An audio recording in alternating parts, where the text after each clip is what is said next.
بسم اللہ الرحمن الرحیم لیس البر ان تولوا وجوہکم قبل المشرق والمغرب ولكن البر من آمن بالله واليوم الآخر والملائكة والكتاب والنبيين وآتى المال على حبه ذوي القربى واليتامى والمساكين وابن السبيل والسائلين وفي الرقاب وأقام الصلاة وآتى الزكاة والموفون بعهدهم إذا عاهدوا والصابرين في البأساء والضراء وحين البأس أولئك الذين صدقوا وأولئك هم المتقون۔ جی شروع صورت سے یہاں تک تقریباً نصف صورت بقرہ زیادہ روئے سخن منکرین کی طرف تھا، یعنی زیادہ بات جو تھی وہ جو کافر تھے، منکر لوگ تھے، ان کے متعلق بات تھی، کیونکہ سب سے اول قرآن کی حقانیت کے اثبات کیا، اس ضمن میں اس کے ماننے والے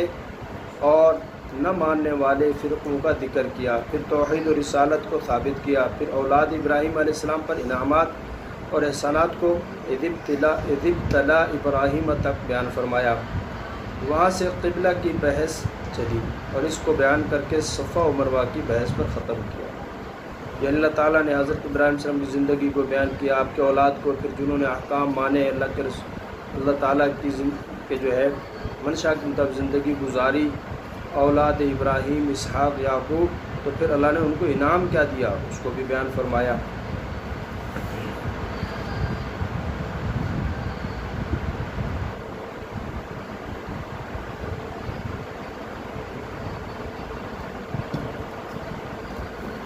جی تو فرمایا کہ توحید کے بعد شرک کے اصول و فروع کا ابطال کیا، باطل کیا انہوں نے، یہ شرک ہے اور ان چیزوں سے اللہ پاک ناراض ہوتے ہیں، اور اس سے بچنا یعنی شرک نہ کرنا توحید ہے، توحید نہ کرنا شرک ہے۔ فرمایا نیکی کچھ یہ نہیں ہے، یہی صرف نہیں ہے کہ منہ کرو اپنا مشرق یا مغرب کی طرف، ٹھیک ہے، لیس البر، یہ نیکی صرف یہی نہیں ہے ان تولوا کہ تم منہ پھیرو اپنا وجوہکم اپنے چہروں کو پھیرو قبل المشرق والمغرب، قبلہ مشرق یا مغرب کی طرف، اتنی سی بات نہیں کہ بھائی یہ کر لیا تو کافی ہو گیا۔ لیکن البر، لیکن بڑی نیکی تو یہ ہے کہ جو آدمی ایمان لایا اللہ پر اور آخرت کے دن پر اور فرشتوں پر، اور آخرت یعنی قیامت اور فرشتوں پر اور کتاب پر، یہ سابقہ کتابوں پر اور انبیاء علیہ السلام پر، ان پر ایمان لانا، اور مال اپنی محبت، اس مال اس کی محبت پر، یعنی اللہ تعالیٰ کی محبت پر، اللہ کی منشا کے مطابق، اللہ کی محبت کر کے اللہ کی منشا کے مطابق جہاں اللہ چاہتے ہیں، اللہ حکم دیتے ہیں وہاں خرچ کرنا۔ ان میں سب سے پہلے کیا ہے؟ ذوی القربیٰ، قریبی رشتہ داروں کو، والیتامہ اور یتیموں کو، والمساکین اور محتاجوں کو دینا، وابن السبیل اور مسافر کو، ایسا مسافر ہے جس کے پاس کچھ نہیں ہے، اچانک آ گیا ہے، اس کو کچھ دے دینا، اس کی ضرورت پوری کر دینا، والسائلین، اور اگر مانگنے والے ہیں تو بھی۔ اب مانگنے والے تو اس وقت بہت زیادہ ہو گئے، اس میں کتنے جو مستحق نہیں ہیں اور جن کی وجہ سے مستحقین بھی پریشان ہیں، لوگ غیر مستحقوں کی وجہ سے مستحقین کو نہیں دیتے، بہت سارے غیر مستحقین کو دے دیتے ہیں۔ جتنا ضروری ہے کہ مال دیں آپ، صدقہ کرنا ضروری ہے، اس سے زیادہ ضروری صحیح جگہ پہ دینا۔ آپ جو دے رہے ہیں کہ صحیح جگہ دے رہے ہیں یا نہیں دے رہے، جیسے نہ دینے کا سوال ہوگا اس سے غلط جگہ پہ دینے کا زیادہ سوال ہوگا۔ تو کیا فرمایا؟ اور سوال کرنے والوں کو جو محتاج ہوں، آدمی دیکھ لے، بہت سارے چرس، ہیروئن، افیون اور غلط کاریوں کے جو ہے شکار ہیں، ان کو دے دینا، گویا کہ ان کی معاونت کرنا گناہ ہے۔ عادت بنا لی مانگنے کی، بہت سارے جن کا اچھا بھلا پیسہ ہے، مانگنے کی عادت پڑ گئی۔ وفی الرقاب، اور گردنیں چھڑانے میں، پہلے زمانے میں غلام ہوا کرتے تھے، ان کی گردنیں چھڑانا، ان کو آزاد کر دینا۔ آج کل بعض ایسے غریب لوگ ہیں جو کسی کے بھائیوال بن جاتے، مزارع بن جاتے، یعنی ان کی کھیتی باڑی میں وہ مجبور ہو کے پہلے قرضہ لے لیتے، پھر ساتھ ساتھ کام کرتے رہتے ہیں، اس میں سے ان کو چکاتے رہتے ہیں، اور اب وہ اگر وہاں سے جانا چاہتے ہیں چھوڑ کے کسی اور جگہ، یہاں کام مناسب نہیں، دوسری جگہ جانا چاہتے ہیں تو وہ مالک نہیں چھوڑتا، کہتے میرے پیسے دو۔ اب وہ پیسے کہاں سے لائے؟ وہ اس کے پاس تو پیسے ہیں نہیں، اس کے لیے کیا جو دوسرا بندہ ہے وہ کہے چلو ایسے کرو، یہ پیسے میں ادا کر دوں تو اب آ کر ہمارے ہاں کام کر لو۔ ایسا ہوتا ہے ہمارے ہاں، ایسے کرتے ہیں کہ وہ پیسے دے دیتا ہے، جو زمیندار ہے وہ دوسرے زمیندار جس کو پیسے دینے اس مزارع کی طرف سے، اس مزدور کی طرف سے، بھائیوال کی طرف سے دے دیتے ہیں، اور وہ پھر آ کر وہاں چھوڑ کے دوسری جگہ کھڑے ہو جاتے ہیں۔ اور کیا ہے، وقام الصلاۃ، اور نماز قائم کرے اور قائم رکھے نماز، وآت الزکوٰۃ، اور اللہ نے اگر مال دیے تو زکوٰۃ ادا کرے، والموفون بعہدہم، اور اپنے اقرار کو پورا کریں، کسی سے وعدہ کیا ہے، اذا عاہدوا، جب عہد کر لے، وعدہ کر لے تو اس کو پورا کرنا۔ والصابرین فی البأساء والضراء، خوشی، سختی اور تکلیف میں صبر کرنے والے۔ وحین البأس، اور لڑائی کے وقت، یعنی لڑائی ہے کفار کے ساتھ، اس وقت کیا کرنا، جم جانا۔ اولئک الذین صدقوا، یہی وہ لوگ ہیں جو سچے ہیں، اور اولئک هم المتقون، یہی لوگ پرہیزگار ہیں، یہی لوگ پرہیزگار ہیں۔ جی، کہ جب مسلمانوں کا قبلہ بیت المقدس کی بجائے بیت اللہ کو کر دیا گیا تو یہود و نصارہ اور مشرکین جو اسلام اور مسلمانوں میں عیب جوئی کی فکر میں رہتے تھے، ان میں بڑا شور و شغب ہوا۔ اس طرح سے رسول اللہ صلی اللہ علیہ وسلم اور اسلام پر اعتراضات کا سلسلہ جاری کیا۔ ان آیت میں ایک خاص انداز سے اس بحث کو ختم کر دیا۔ اس کا حاصل یہ ہے کہ تم نے جو سارا دین صرف اس بات میں منحصر کر دیا کہ نماز میں انسان کا رخ مغرب کی طرف ہو یا مشرق کی طرف، اس سے مطلب جہاد اور سمتیں ہیں، یعنی تم نے صرف سمت اور جہد کو دین کا مقصد بنا لیا، اور ساری بحثیں اسی میں دائر ہوگی، گویا شریعت کا کوئی اور حکم ہی نہیں ہے۔ اور یہ بھی ہو سکتا ہے کہ اس آیت کا خطاب یہود و نصارہ اور مسلمان سب کے لیے ہو، اور مراد یہ ہو کہ اصل بر اور تقوی اور ثواب اللہ کی اطاعت میں ہے، اور جس طرف رخ کرنے کا حکم دے وہی حکم پورا کرنا مقصود ہے۔ قبلہ مغرب کی طرف منہ کرنے سے یا مشرق کی طرف کرنے سے ثواب کا دار و مدار نہیں ہے، بلکہ دار و مدار اس بات کا ہے کہ اللہ کا حکم پورا کرنا۔ دار و مدار اس بات کا ہے کہ اللہ پاک کا حکم پورا کرنا، وہ جو بھی حکم پورا کریں وہ چاہے جس طرف بھی منہ کر کے ہو تو ان کو ثواب ملے گا۔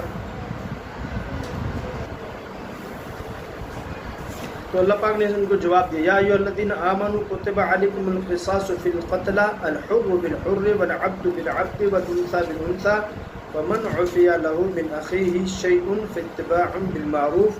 واداء الیہ باحسان ذلک تخفیف من ربکم ورحمہ فمن اعتدى بعد ذلك فله عذاب علیم۔ اے ایمان والو، تمہارے اوپر بھی قصاص فرض کیا گیا، یعنی قصاص برابری کرنا مقتولوں میں، قتلہ مقتولوں میں فرض کیا گیا ہے۔ الحر یعنی آزاد کو آزاد کے بدلے میں قتل کرنا اس کے قصاص میں، اور غلام کو غلام کے بدلے، اگر غلام کسی کو قتل کرتا ہے تو اس کو قصاص میں قتل کیا جائے گا۔ والانثى بالانثى، عورت کو عورت کے بدلے میں۔ فمن عفیہ، اور پھر اگر جو معاف کیا جائے اس کے بھائی کی طرف سے، یعنی جس کا قتل ہوا ہے اس کے ورثہ ہیں، اس کا کنبہ ہے، اس کے ولی ہیں اور اس کے عاقلہ ہیں،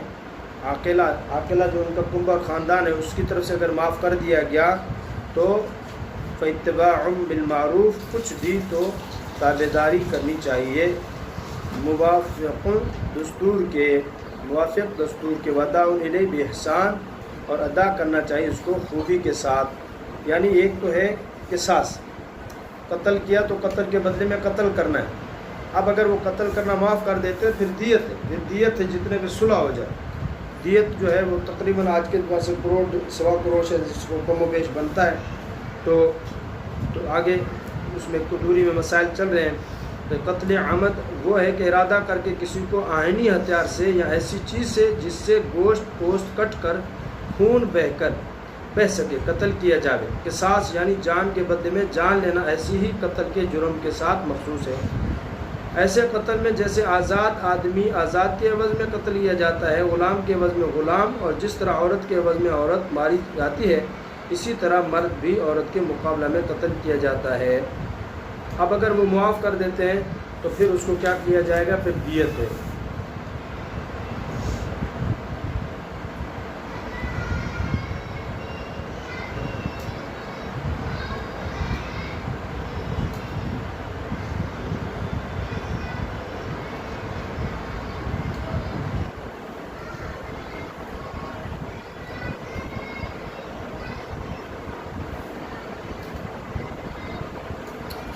اب یہ پھر مسئلہ ہے کہ اگر ایک ہے پورا معاف کر دینا، پورا معاف کر دینا یہ ہے کہ اگر دو بیٹے ہیں تو دونوں نے معاف کر دیا، باپ قتل ہوا دونوں بیٹوں نے معاف کر دیا، اور آدھی یہ ہے کہ ایک بیٹے نے کہا معاف ہے دوسرے نے نہیں کیا، اب وہ قصاص سے بری ہو جائے گا۔ جب ایک نے معاف کیا تو اب اس کو قصاص میں قتل نہیں کر سکتے، اور ہاں اب کیا کریں گے، اس کی دیت جو ہوگی نا، دیت وہ آدھی دینی پڑے گی اس کو۔ ذالک تخفیف من ربکم، فرمائی آسانی ہے تمہارے رب کی طرف سے، ہونا تو یہ چاہیے تھا قتل کرو، جو بھی مرضی ہو، ایک انسان کو انہوں نے ضائع کیا ہے اس کو قتل کرو، لیکن کہتے اللہ نے اتنی یہ آسانی رکھی ہے، اور رحمہ اور اللہ کی طرف سے مہربانی ہے کہ تمہیں معافی مل رہی ہے۔ فمن اعتدى بعد ذلك، ہاں جو پھر زیادتی کرے اس فیصلے کے بعد تو پھر کیا ہے، فلہ عذاب علیم، اس کے لیے دردناک عذاب ہے۔ یعنی ایک دفعہ ہو گیا، غلطی سمجھی جاتی ہے، اب دوبارہ پھر ایسی حرکت کرا، وَلَكُمْ فِي الْقِصَاصِ حَيَاةٌ يَا أُولِي الْأَلْبَابِ لَعَلَّكُمْ تَتَّقُونَ۔ اب یہ عجیب ہے کہ بھئی قصاص میں زندگی ہے، وَلَكُمْ فِي الْقِصَاصِ حَيَاةٌ، قصاص کے اندر کہتے ہیں حیات ہے، قصاص میں تو بندے کی جان جا رہی ہے۔ ایک آدمی زید نے بکر کو قتل کیا، اس کے بدلے میں زید کو قتل کرو، اللہ کہتے ہیں اس میں تمہاری زندگی ہے، قصاص میں تو بندے کی زندگی جا رہی ہے، لیکن اللہ کہتے ہیں عقل مند ہی سمجھ سکتے ہیں، یا اولی الالباب، اے عقل مند لوگوں،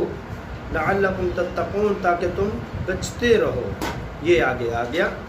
کہ کیسے قتل، قصاص میں زندگی کیسے، قصاص میں زندگی کیسے، فرمایا اس لیے قصاص میں زندگی ہے کہ جب یہ قانون بن جائے گا، ایک آدمی کو جب وہ کوئی قتل کرے گا تو اس کے بدلے میں دوسرے کو قتل کیا جائے گا، تو اس قانون کے خوف سے، ارتکاب قتل سے ڈریں گے تو کئی جانیں بچ جائیں گی۔ جب احساس ہوگا کہ اگر میں نے قتل کیا اس کے بدلے میں قتل کیا جاؤں گا، اور اگر زنا کیا سنسار کیا جاؤں گا،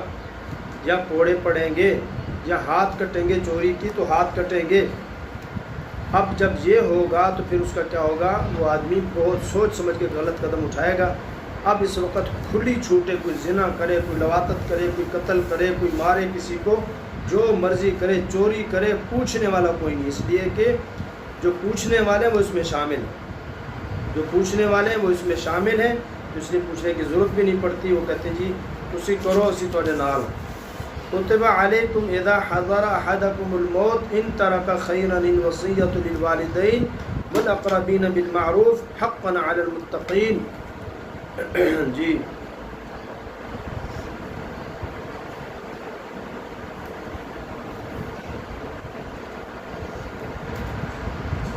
اب وہ پیچھے گزرا قصاص، اب قصاص کا اگرچہ حق جو ہوتا ہے وہ ولیوں کا ہوتا ہے، یعنی جو اس کے جو ورثاء ہیں ان کو حق ہے کہ بندے کو قتل کرے، لیکن اجماع امت ان کو یہ اپنا حق خود وصول کرنے کا اختیار نہیں دیا گیا، تو اگر ایسا ہوگا تو پھر تو اور زیادہ قتل بڑھ جائے گی، ایک قتل کرے گا دوسرا اس کو قتل کرے جائے گا، اب اس کا غصہ بڑھے گا، وہ پھر آ کر قتل کرے گا، ایسے کرتے رہیں گے تو خاندان کے خاندان تباہ ہو جائے گا۔ بلکہ شریعت نے قانون کے تحت کہ اس کو قانون سزا دے، اور اگر اسلامی حکومت ہے تو وقت کا امیر دے گا، خود ہی قاتل کو مار ڈالیں، بلکہ اس حق کے حاصل کرنے کے لیے حکم سلطان مسلم یا اس کے کسی نائب کا ضروری ہے، کیونکہ قصاص کس صورت میں واجب ہوتا ہے کس میں نہیں، اس کی جزیات بھی دقیق ہیں جن کو ہر شخص معلوم نہیں کر سکتا۔ اس کے علاوہ بعض دفعہ ایسا ہوتا ہے کہ وہ قتل، ایک آدمی اپنی جان بچائی ہے، قتل ہو گیا ہے، وہ اگر یہ نہ قتل کرتا وہ اس کو قتل کر دیتا، تو اس لیے جو ہے اس کا اصول بنایا گیا ہے۔ اب آگے کیا کہتے ہیں، کتب علیکم اذا حضر احدکم الموت، اور فرض کیا گیا تم پر جب حاضر ہو کسی کو تم میں موت، بشرط کہ چھوڑے کچھ مال، وصیت کرنا، یعنی ضروری کیا ہے، جب تمہارے موت قریب ہو اگر پیچھے مال ہے تو پھر کیا وصیت کرے، اپنے والدین کے لیے وصیت کرے، ماں باپ کے واسطے اور رشتہ داروں کے لیے اچھے انصاف کے ساتھ، یعنی وصیت کرے کہ یہ فلاں کو اتنا دے دیں اتنا دے دیں، یہ حق ہے ہر متقی پرہیزگار پر۔ فمن بدلہ بعد ما سمعہ فانما اثمہ علی الذین یبدلونہ، تو فرمایا کہ جو کوئی بدل ڈالے وصیت کو بعد اس کے جو سن چکا، یعنی ایک دفعہ پتہ چل گیا کہ یہ وصیت ہے، اس کے بعد اس نے بدلا تو اس کا گناہ اس کو ہوگا جس نے اس کو بدلا ہے۔ ان اللہ سمیع علیم،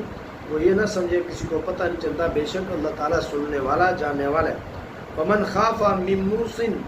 جنفا او اثما فصلح بینہم فلا اثم علیہ ان اللہ غفور رحیم.